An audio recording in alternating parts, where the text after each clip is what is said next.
Panchmahal Dahod border વચ્ચે આવેલા રસ્તા પર મોટા વાહનોની ભારે અવરજવર જોવા મળી રહી છે, જેમાં રેતી માફિયાઓ દ્વારા ખુલ્લેઆમ ઓવરલોડ વાહનો પસાર કરવામાં આવી રહ્યા છે। મળતી માહિતી મુજબ 10 ટન ક્ષમતા ધરાવતા રસ્તા પર 20 થી 40 ટન સુધીના ઓવરલોડ વાહનો સતત દોડી રહ્યા છે।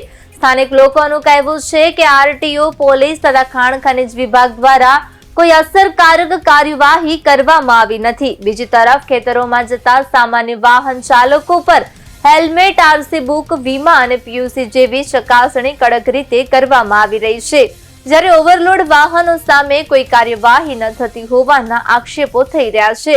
સ્થાનિકોનું કહેવું છે કે ટ્રક ડ્રાઈવરો દ્વારા નાના વાહનોને રસ્તો ન આપવો, દાદાગીરી કરવી અને જોખમી સ્થિતિ ઊભી કરવી જેવી ઘટનાઓ પણ જોવા મળી રહી છે।